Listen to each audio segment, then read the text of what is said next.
The girl known to history as Anne Frank was born in Frankfurt on the 12th of June 1929. Her father was Otto Frank, who was born on the 12th of May 1889 in Frankfurt.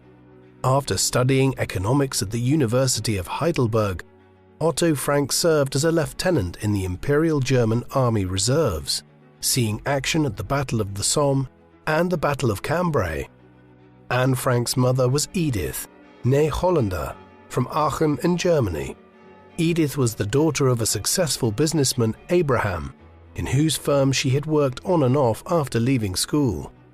Anne was the second child born to the Frank family. Her older sister, Margot, born 3 years earlier, took kindly to her new sister. The young family lived in Marbachweg in Frankfurt, outside the fashionable central district of the city, which had become expensive. The almost rural atmosphere of the neighborhood suited the young family well, and Edith was pleased that her children were able to enjoy the fresh air and the chance to play outside. The neighborhood was home to a variety of families and parents of differing professions, but it was a harmonious area, and close connections were soon forged between the Franks and their neighbors. After years of anti-Semitic agitation, the situation in Germany seemed to be calming down. Improvements in the economic situation and the passing of time since the defeat of Germany in the First World War had lessened the attacks made against the Jewish population by right-wing politicians, who had created a stab-in-the-back myth which held the Jews responsible for an Entente victory in 1918. In 1927, Adolf Hitler, then a fringe politician, had caused a stir with several of his speeches. Such sentiments were expressed by many Germans in private at the time, as was the case with the Franks' landlord, Otto Konitzer. The Franks' family income came from a combination of banking and the Soden Mineral Products Company, which used minerals from the Bad Soden springs as lozenges, which were then sold as health products. Family vacations were often spent at Bad Soden in western Germany, about 10 miles from Frankfurt. Anne was, from the notes in her baby book, quite a handful. Her mother noted that she cried a lot and often suffered with colic or an infantile cough. Despite waking often in the night to put Anne back to sleep, 1929 began as a good year for the Franks. Business was starting to recover, and the favorable economic situation benefited the center-liberal parties that they, along with many other German Jews, favored. This was sadly a short-lived heyday. The Wall Street crash of 1929, just 4 months after Anne was born, plunged the world into crisis. Income from the family business declined by 90%, and unemployment, unrest, and the collapse of social services in Germany followed. Many Europeans turned on an age-old scapegoat to explain their misfortunes: the Jews. The National Socialist German Workers' Party, NSDAP, more commonly known as the Nazi Party, jumped from a 3% share of the popular vote in 1928 to 18% in 1930. By 1932, their share would be 37%. Insulated away from the dire national situation, Anne had become a willful, headstrong toddler. She grew close to both of her parents, and her father spent a lot of time with his children, allowing them to forge a close bond that was rare for the time. He would tell Anne and Margot stories centered on 2 characters named Good Paula and Bad Paula. Anne was said to have preferred Bad Paula, who was a troublemaker. In 1930, the family had to sell the premises in which the family-run Michael Frank Bank was located, and themselves moved to the so-called Poets' Quarter on Ganghoferstrasse alongside members of the upper middle class. Their new neighborhood provided security in numbers. The family was surrounded by liberal-minded families, many of them also Jewish. But life in their new home was still set against a backdrop of increasingly polarized politics and a rising Nazi movement. Mein Kampf, first released in 1925, was republished in 1930 as a single volume, and included passages such as "No nation can rid itself of the Jews except by the sword." By the middle of 1932, the Franks' financial position had become more unsteady. Both of their income streams, from the bank and from the mineral company, had almost dried up, and letters from Otto and Edith Frank to family and friends show that they were running out of basic goods. Business at the bank collapsed altogether in 1932, when it was found that Herbert Frank, Otto Frank's younger brother, had accidentally invested in foreign securities which had been illegal in Germany since 1931. Herbert Frank was released after a short spell in detention and moved to Paris. When Otto Frank stood in on his trial to represent his brother, the case was thrown out after it was determined that Herbert had been a victim. However, the damage was done, and the bank's reputation ruined. Help came in the form of Jean-Michel Frank, a successful cousin who had helped to design the interior of the Rockefeller Center in New York, who sent money to his European family, just in time to cover their mortgage payments. Margot started school towards the end of 1932, attending the Ludwig Richter School, which was a progressive liberal establishment, open and friendly to Jews. Despite this, Frankfurt was becoming ever more greatly affected by the Nazis and their affiliated movements. National Socialist youth leagues started to appear in other parts of the city, and contact with Jews was forbidden. In the May 1932 election, the NSDAP claimed 37% of the vote, and the temporary ban which had been applied to the party's stormtroopers was lifted. The split between the left and the right in Germany had reached a fever pitch. The streets soon became a battleground between communists and National Socialists. In 1933, President Paul von Hindenburg appointed Hitler as Chancellor, and his movement gained even greater traction in communities and neighborhoods across the country. Jewish families began to flee, as reports of violence against the community spread, and pressure increased on the family to move. Even if they weren't subject to outright violence, the Nazis presented a massive risk to their livelihood through their use of boycotts, which could strip the Franks of the little business they had managed to recoup since the financial crisis. Otto Frank's brother-in-law, Erich Elias, had developed a healthcare product called Opecta Gelade, which he had started to market in Holland in the 1920s. It was he who suggested the idea that the family should escape the net that was tightening around the Jewish communities in Germany by moving to the Low Countries. From April 1933, the government was purged of Jews, and many used the opportunity to leave Germany altogether. Shortly after, it was proclaimed that when the Jews write in German, they lie, causing book burnings to ignite across the country. The words of Heinrich Heine, Otto's favorite poet, "Dort wo man Bücher verbrennt, verbrennt man auch am Ende Menschen." Where they have burned books, they will end in burning human beings, were amongst those set aflame in the NSDAP's bonfires. In 1933, Otto traveled to Amsterdam to prepare for the family's move. He started to establish a business in his own name, entered into the Dutch Chamber of Commerce's record as Nederlandse Opecta Maatschappij NV, or the Dutch Opeka Joint Stock Company. The operation of the company was described formally as the production and sale of fruit products. In December 1933, the family moved to Amsterdam, joining tens of thousands of Jews who left in the same year. The family moved into a flat on Merwedeplein, a modern development in Amsterdam's old city. The Franks remained relatively close to Edith's family in Aachen, who would often come and visit them.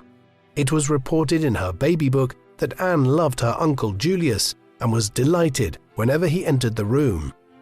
Her parents also noted that she was becoming an inquisitive child and asked almost constant questions. Edith had tried to make the transition from Germany to Holland as painless as possible, although Anne found it hard in the first few weeks that the family were in Amsterdam. This was partly down to the fact that she had to remain at home with her mother during the day. Margot was enrolled in a school, and with no room at the kindergarten in their neighborhood, Anne longed for her friends in Frankfurt. However, a few months later, in May 1934, space opened up at the local Montessori, and Anne was enrolled there alongside another German-speaking child, Hanneli Goslar. who immediately became her best friend.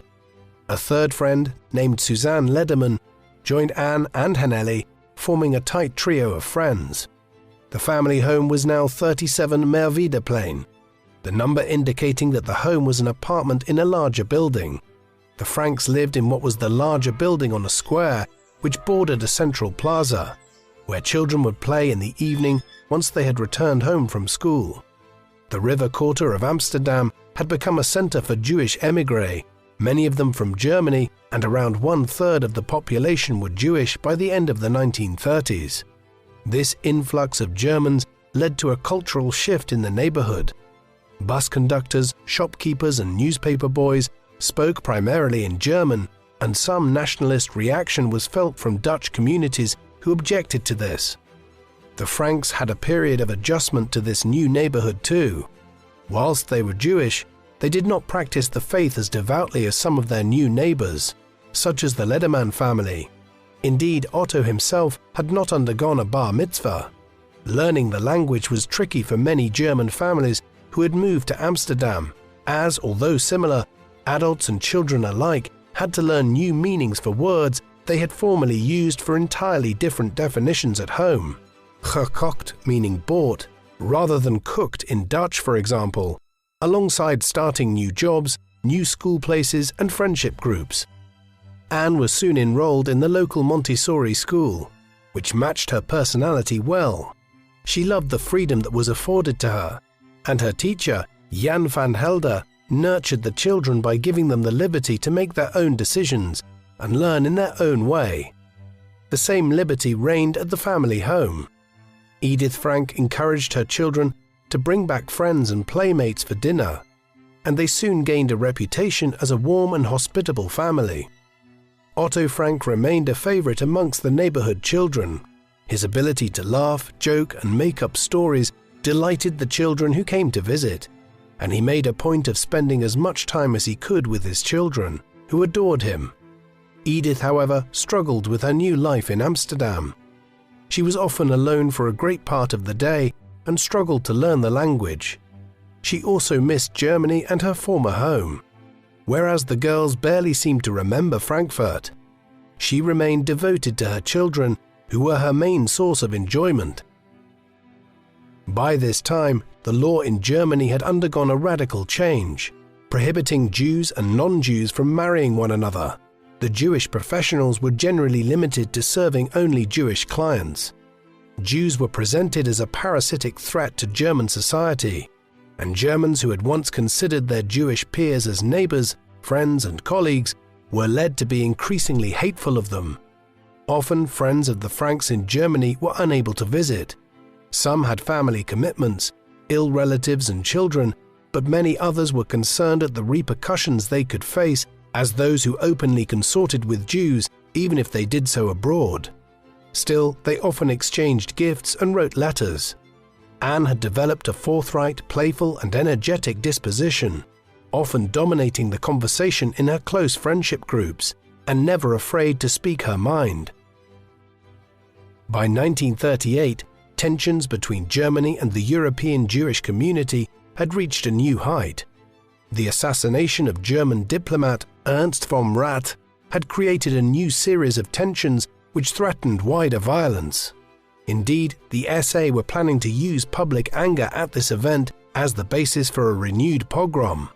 In November 1938, Heinrich Müller, head of the Gestapo, ordered that his forces should prepare to arrest about 20,000 to 30,000 Jews throughout the country, and to select in particular well-to-do Jews. This manifested in what was to become known as the Kristallnacht, the Night of the Broken Glass, in which many Jewish homes and businesses in Germany were raided and destroyed by Nazi thugs. Anne's uncle Walter had been arrested as part of this increased antipathy to Jews, although her parents made sure to keep talk of this away from their children. Despite the steadily increasing pressure on Jews across the continent, Anne and her sister were able to remain in their childhood worlds of school, holidays, friendship groups, and hobbies, at least for now. By all appearances, Holland was one of the safest places for Jewish refugees to flee. Jewish communities had become embedded and even respected in much of the country. And although there were now certain organizations, such as the Eiseren Chada, who engaged in anti-Semitic vandalism and violence, these were relatively isolated cases.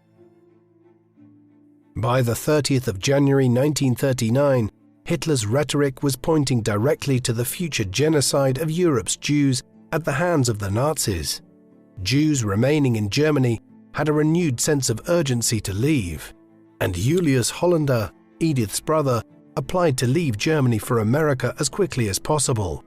His furniture, possessions, and home all had to be abandoned, and were sold off by the state as part of a legal forced auction. Even though they had moved to Amsterdam, the family was still only a few miles from a state that had made anti-Semitism a national policy. It was evident that a border fence and a few miles were insufficient comfort to Otto when it came to his concerns about keeping his family safe. Despite Adolf Hitler's decision to invade the Sudetenland, which had no significant opposition from London or Paris, many refugees remained hopeful that they were indeed now safe. Hitler claimed at the time this act was intended to liberate the Sudeten German population of the region, although this unopposed military aggression from Germany did not inspire confidence to those who had moved into a neighboring country to escape the German state. The same conversations were often held at the synagogues located around Amsterdam, which many Jewish families, such as the Franks, viewed as a community center, rather than an Orthodox place of worship. The conversation reached new heights of anguish when, in September 1939, Hitler invaded Poland. This was shortly followed by an ultimatum issued both by France and the UK, which, having been ignored by the German government, led to declarations of war on the 3rd of September 1939. Hitler's swift capture of Poland brought millions of Jews under the jackboot of his security forces. The SD, the state's paramilitary security service, controlled by Reinhard Heydrich, were deployed throughout this new territory to consolidate Polish Jews through action plans. The SD robbed, intimidated, and attacked Jews throughout Poland, which the Dutch press, keen to remain uninvolved, reported on only in vague terms. The invasion of Poland was a major concern for Edith and Otto Frank. Both of them would say publicly that since Holland had remained independent in the First World War, it would likely continue to do so in this new conflict. However, Hitler's careless attitude toward breaking agreements with European powers in his previous invasions gave them little hope that the same rules would be obeyed. Whether Holland was neutral or otherwise was not a question which they could determine, and the fate of the Jews who had fled there had become a lot more uncertain.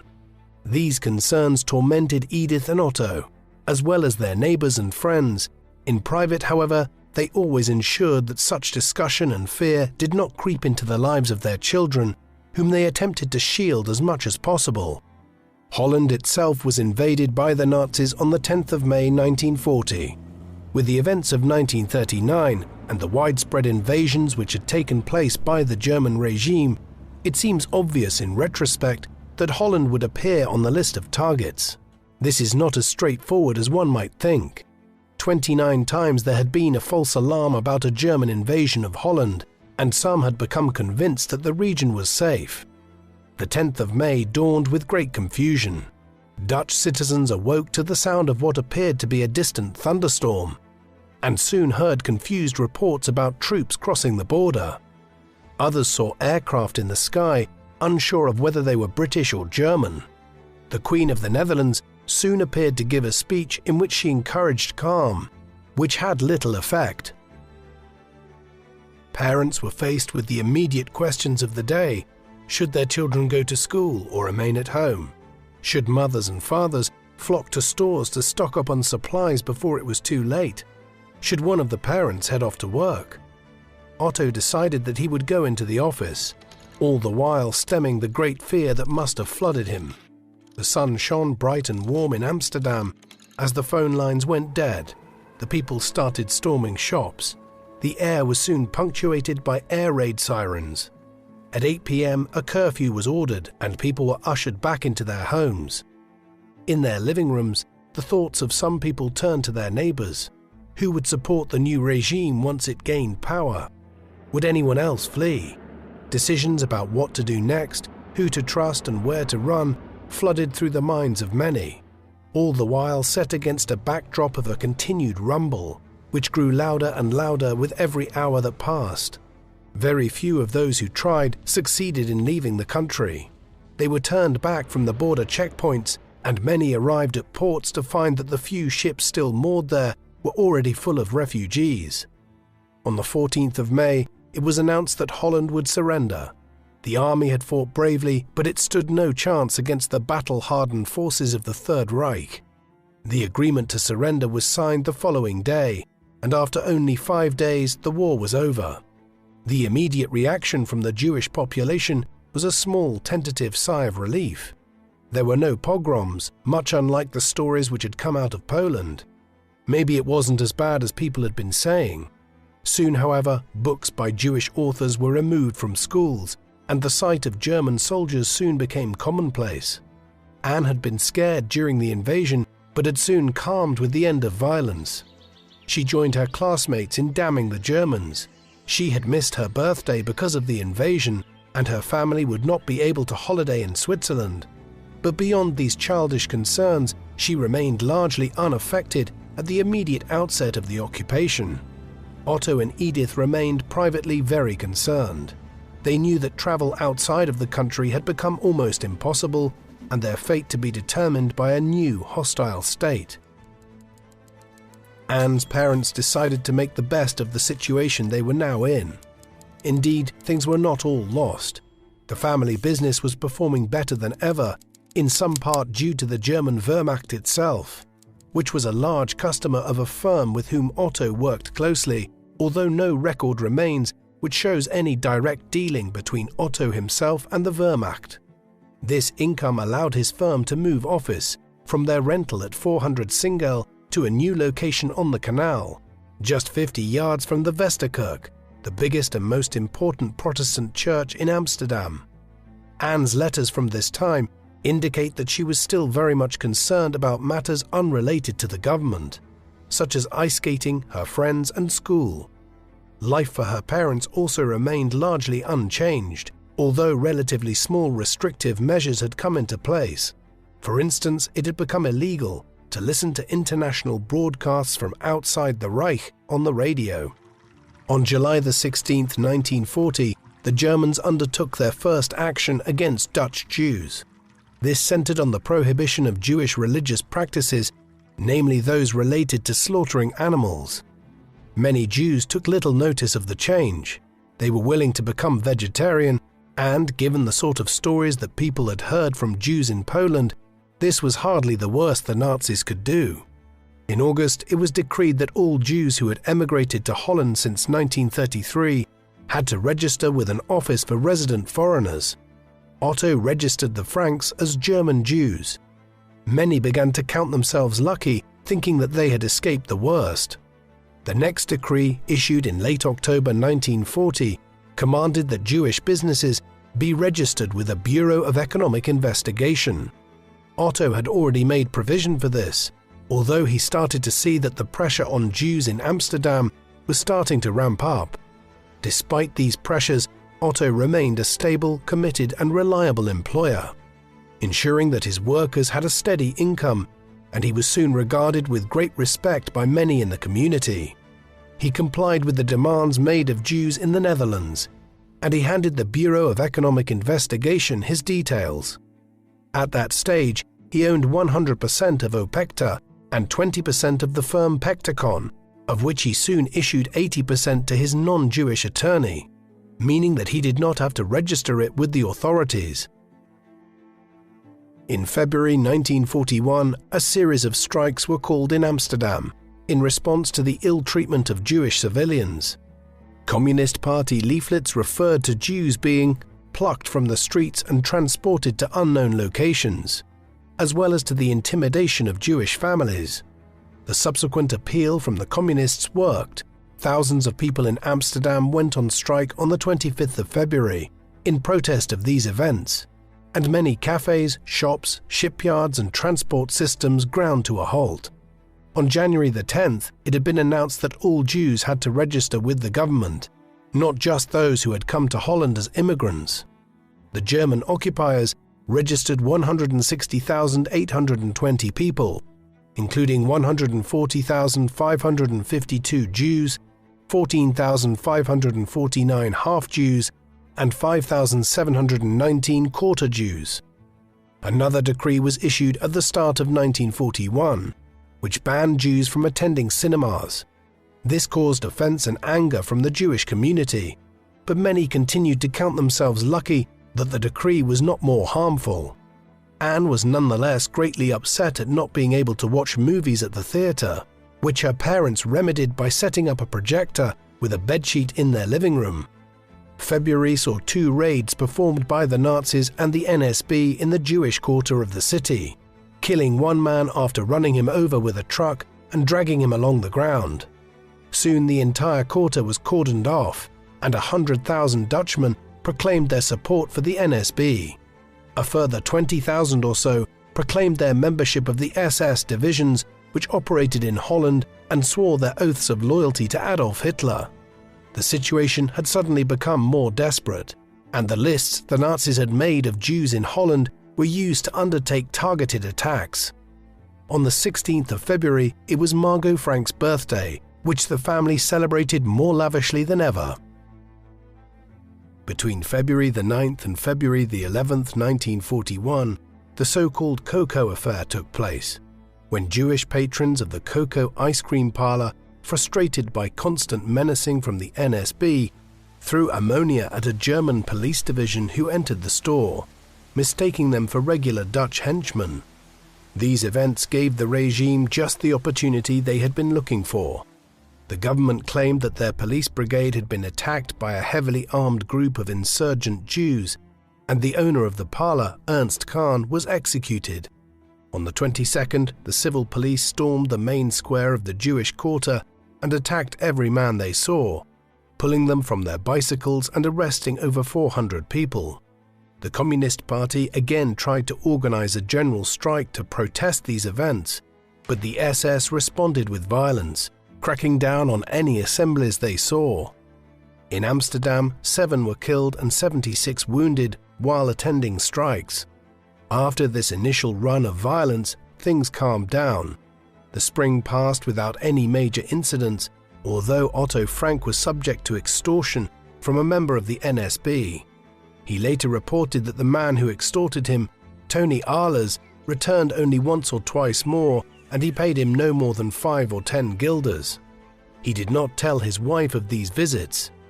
The threat of denunciation had motivated Otto to conform to the demands made of him by these thugs, although beyond the threat, no action was brought against the family at this time. In April 1941, Otto wrote to friends he had made in America, trying all he could to secure plans for emigration there. Despite his attempt to appear calm and collected, the desperation of the situation can be seen in the tone of his letter to Nathan Strauss Jr., to whom he wrote, "I would not ask if conditions here would not force me to do all I can in time to be able to avoid worse." Otto offered to pay the passage of his family to America himself, and he implored his friend to pass his bid to the American National Refugee Service. His friend did all he could to vouch for Otto and the family, but the situation was fraught. Thousands had applied to take refuge in America, and the asylum system was suffering months of delays. This was a race against time, and one in which every week the net tightened on Jews under German occupation. Against this backdrop, Otto Frank's business was turning a great profit, boosted by the German occupiers. In June, the Germans introduced new plans to seize the assets of Jews under their control, by making them open accounts with a bank under their control, Lippmann, Rosenthal & Co., into which they had to deposit all of their cash and checks. This was a measure against emigration, as it meant the assets of Jewish people were transferred to the control of the Germans and were therefore far more difficult to access and withdraw. In May, Jews were banned from swimming pools, parks, spas, and hotels. and in August it was decreed that they had to attend different schools. In Anne's class, half of the students were Jewish. Their teacher bid them a tearful goodbye on their final day, and Anne enrolled at the Lyceum, premises which had been secured by the Yotzer Rat, or Jewish Council. Otto Frank tried to distract Anne from these changes by taking her on a trip to the countryside. When it was announced that Jews would be banned from libraries, theatres, restaurants, coffee houses, playing fields and zoos, signs appeared on park benches and the front of buildings which proclaimed that they were closed to Jews. Anne wrote to a friend that one was scared to do anything in case it was forbidden to Jews.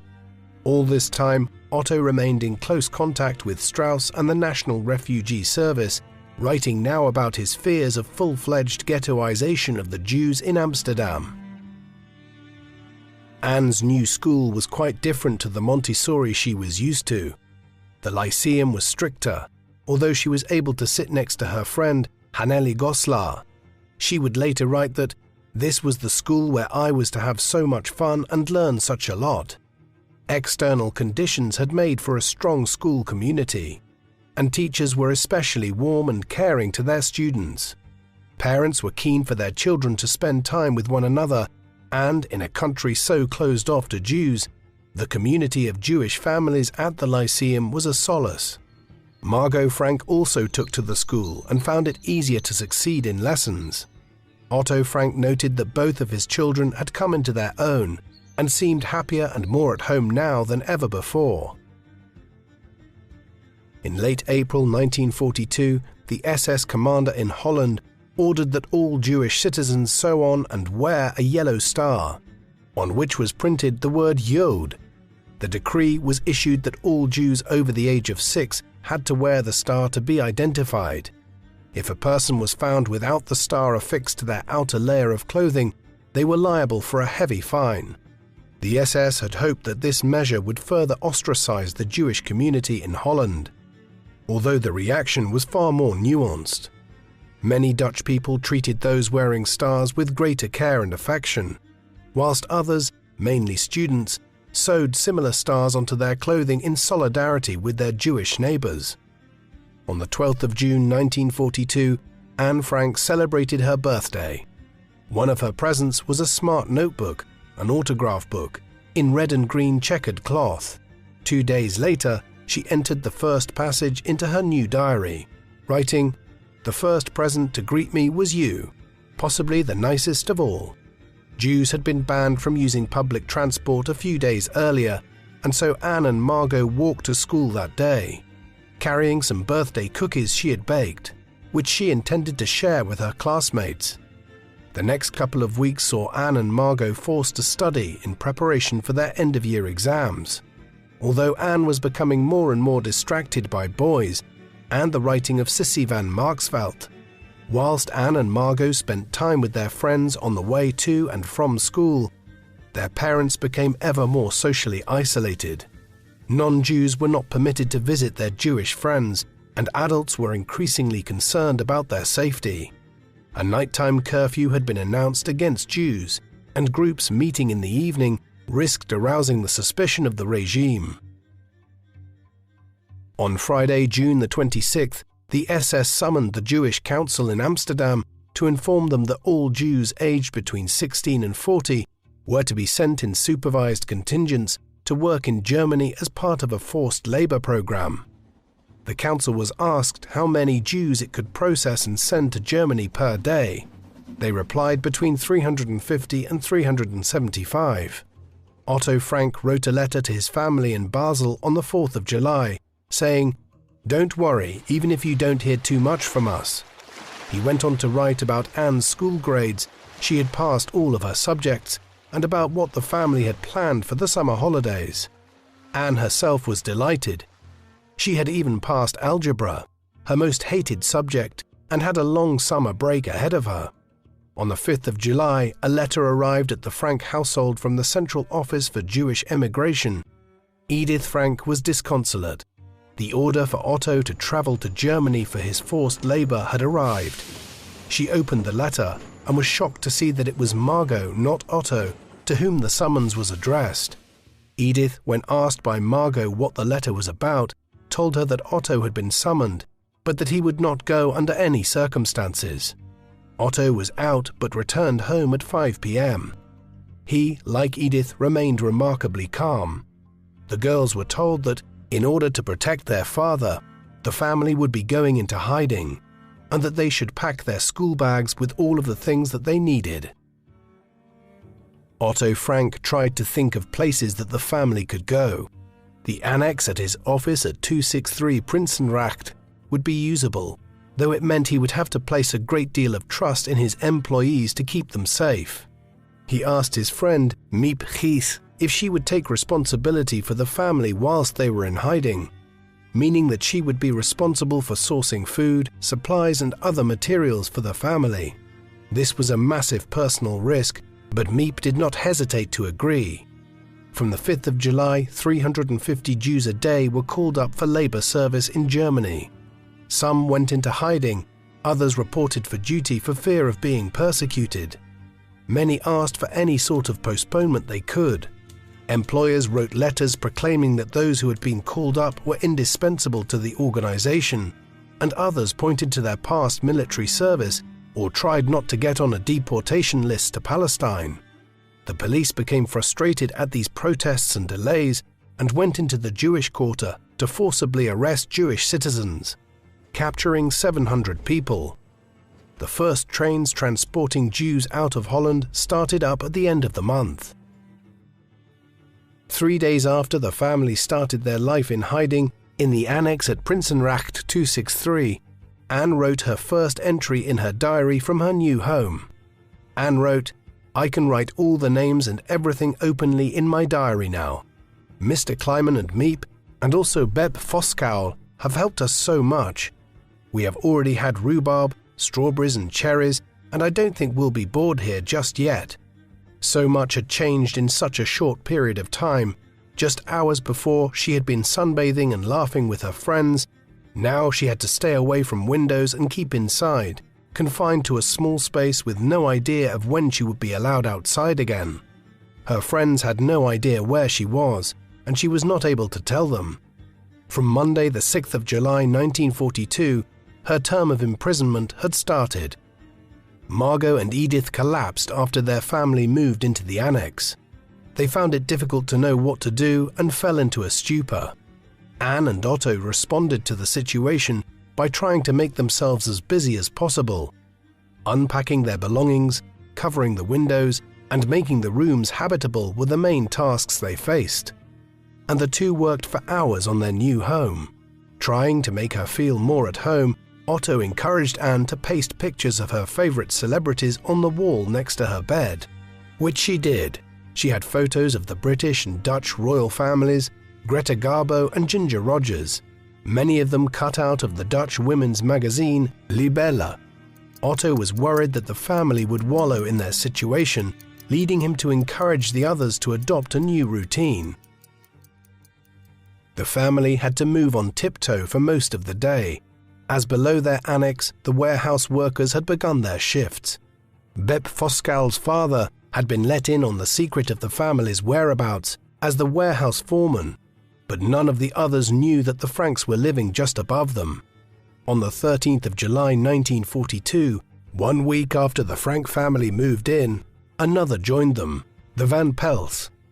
Herman and August Van Pels, along with their son Peter, moved in with the Franks, once it was determined there would be enough room for them. They were to be joined by another, Fritz Pfeffer, from the 16th of November 1942. Every day, Anne, Margot and Peter would do their schoolwork until 12:30. The families had to live in almost complete silence.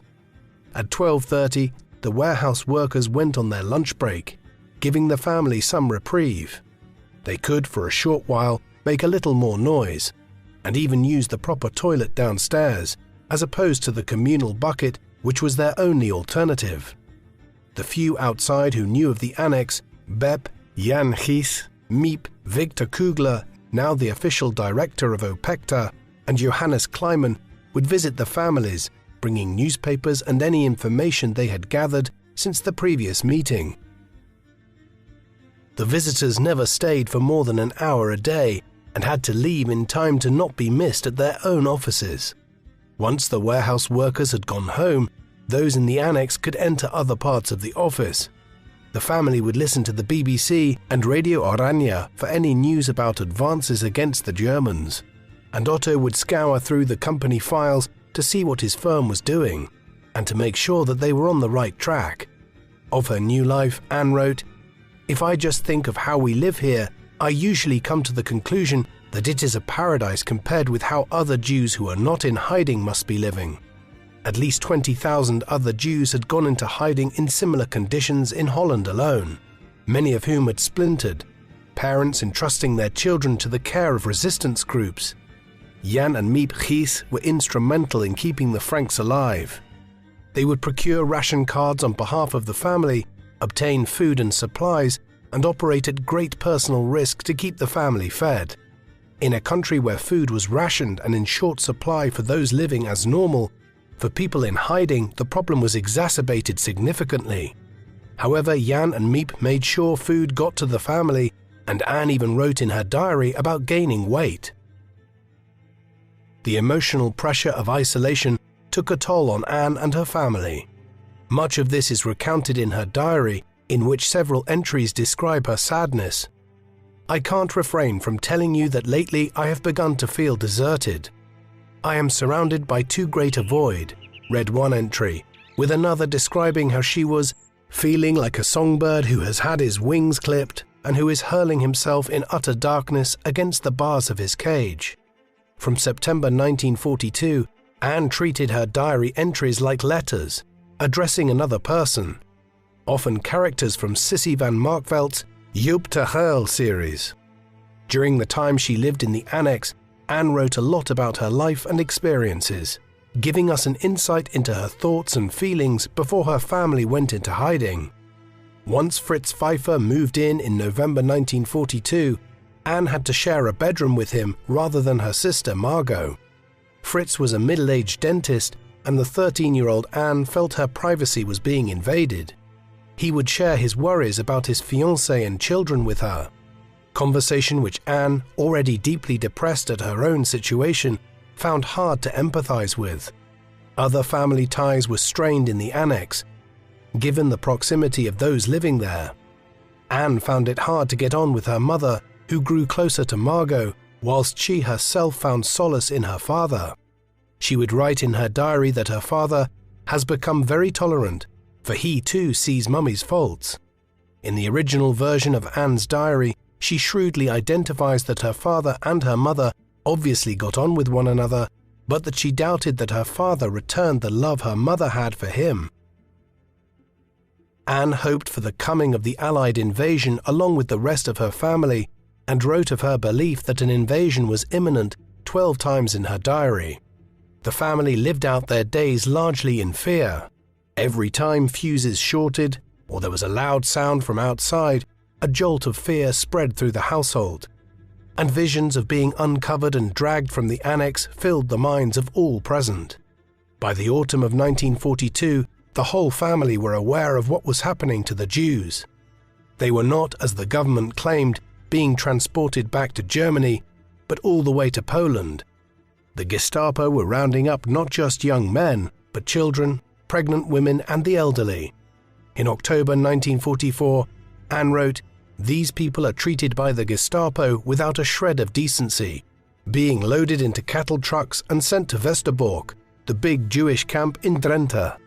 Westerbork sounds terrible.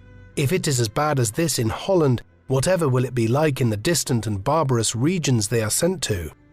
We assume that most of them are murdered. The English radio speaks of their being gassed. Perhaps that is the quickest way to die." Little by little, details about the atrocities being committed against the Jews came to the annex. The family did not have the full picture, but they were aware that if they were caught, they risked being victims in one of the most terrible episodes of mass murder in human history.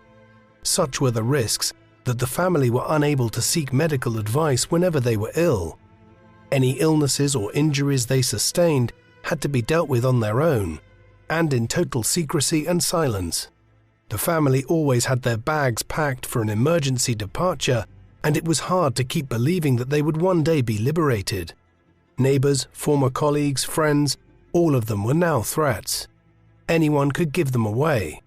If they noticed the scraping noises when the family moved furniture before they laid out their beds, if they saw a chink of light in between the curtains, if they noticed visitors to the annex coming and going. Otto Frank later learned after the war that his neighbors had in fact had their suspicions. The family also faced the risk of being identified by robbers. The warehouse contained in another part of the building was broken into several times, and meant that, even once the workers had gone home for the day, the family still faced a threat from outsiders who may have been able to identify them. Anne grew to hate Germany, and wrote in her diary that she would apply for Dutch citizenship to the Queen herself, if it meant that she could stop being German. The depression, pressure, uncertainty and isolation deeply affected Anne, her family, and all of those on the outside who had been willing to help the family.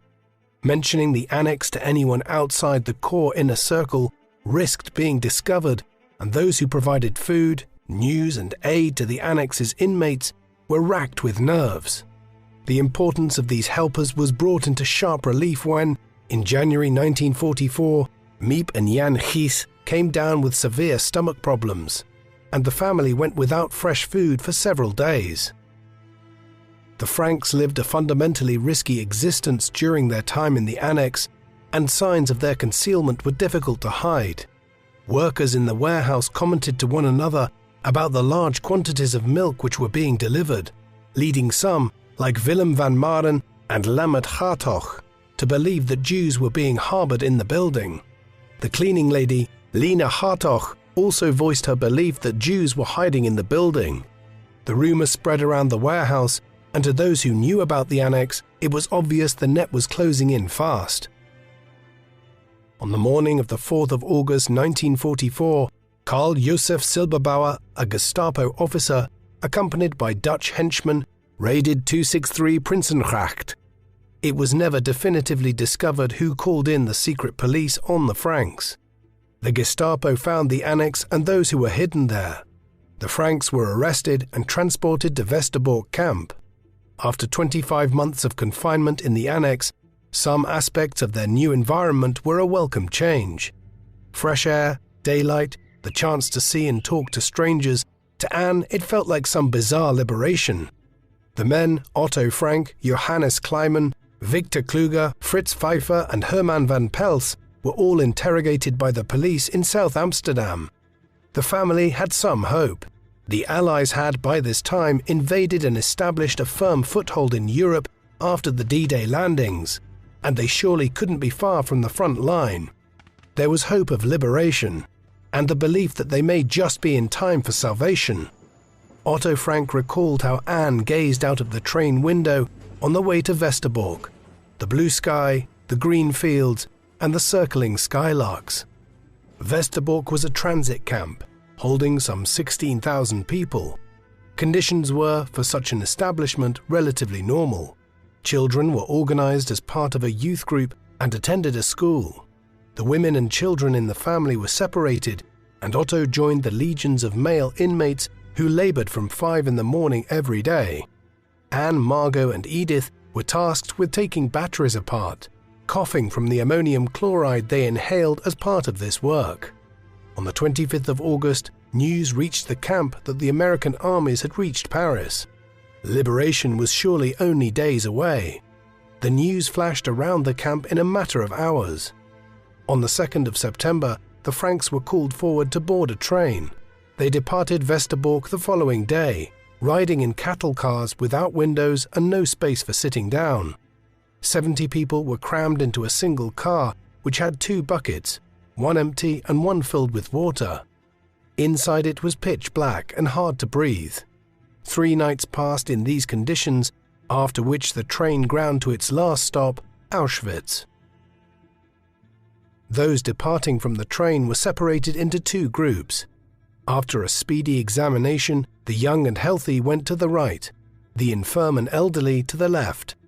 Each prisoner had a number tattooed on their left forearm, were stripped and all the hair on their body shaved. Degradation after degradation was meted out to the prisoners, who were forced to shower in dirty water and then handed ragged outfits. We have little information about the time Anne spent in Auschwitz-Birkenau. Women who knew her there would recall that she was quiet and that she wept when she saw children being led to the gas chambers. Other prisoners recalled that she always tried to be positive, to raise a laugh, and to try and win extra bread for her mother and sister. Edith exchanged her shoes for extra rations for her daughters and went barefoot. The Franks were housed in Women's Block 29. Margot and Anne, suffering from terrible skin conditions brought on by the dirt and muck, were soon transported to the so-called scabies block, where inmates were kept in total darkness and rats ran over their bodies as they slept. On the 28th of October, Anne and Margot were placed on another train and transferred to Bergen-Belsen. Edith was not on the train, and Anne would never see her mother again. 5 days and 5 nights were spent in cattle cars, and the sisters stepped out at Bergen-Belsen in the freezing cold. Edith Frank, her daughters gone, remained in Auschwitz and fought for her life. If her children survived, she wanted to be there to welcome them back into her arms. Over the latter weeks of 1944, she collapsed into a fever. Starving, she refused to eat the stash of food she kept safe for Anne, Margot and Otto. On the 6th of January 1945, she died. At Bergen-Belsen, Margot and Anne believed their mother to be dead, even though this had not been confirmed to them. Anne met one of her friends from home, Hanneli, in the camp, and the two would speak together either side of a barbed wire fence. Anne was herself incredibly ill. She believed her father and mother were both dead, and she confessed to Hanneli that she did not want to live any longer. Only a few days earlier, on January the 27th, Otto had been liberated from Auschwitz, assuming that his wife and children, whom he believed had all been transported to a German camp, were in better conditions than he. Hanneli's father, Hans, died on the 25th of February 1945. Hanneli didn't meet Anne at the barbed wire fence for a few days. Lying in her bunk, she cried at the loss of her father. Finding some strength, she went to the fence to meet with her friend, to talk about her loss and to hear a voice she knew and loved. Anne was not there. On April the 15th, 1945, British troops arrived at Bergen-Belsen. Anne and Margot were not found. Both had died, probably from typhus, just days before their liberators arrived. In most biographies, childhood is but a single chapter in a life full of other experiences and events. This biography, in contrast, covers only 15 years. Anne Frank remains one of the most enduring voices of the 20th century, expressing with incredible eloquence and honesty the thoughts and experiences of a young girl living through one of the blackest moments in human history. Anne's diaries were retrieved by Miep Gies and Bep Voskuil and given to Otto Frank, the family's only survivor, just after the Second World War was over. The diary has been translated into over 70 languages and has sold over 30 million copies. 6 million Jews were murdered in the Holocaust, a number so large as to be almost incomprehensible. And Anne's writings gave an insight into the experiences of perhaps a dozen victims of the Nazis' reign of terror, and by doing so brings into even sharper relief the true scale and horror of the Holocaust, and the effect it had on normal people, normal families, and normal lives. Anne Frank is commemorated alongside her sister at the site of the Bergen-Belsen concentration camp in Germany. What do you think of Anne Frank? Do you feel that her diaries provide us with a useful source to understand the experiences of those who suffered under the Nazi regime? Please let us know in the comment section. And in the meantime, thank you very much for watching.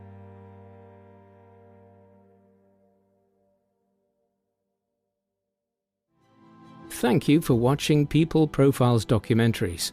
Please subscribe if you haven't already, and don't forget to hit the bell icon to get notifications so you never miss an upload. If you would like to watch our videos with no adverts of any kind, listen to audio podcast versions of our videos, discuss history with other People Profiles fans, and much, much more. Go to peopleprofiles.com and become a member for as little as $2 per month. Members can also receive discounted merchandise, behind-the-scenes material, and a credit in our videos, along with much more. So, please support us in our work in return for exclusive offers at peopleprofiles.com via the link in the video description. Thank you very much for watching.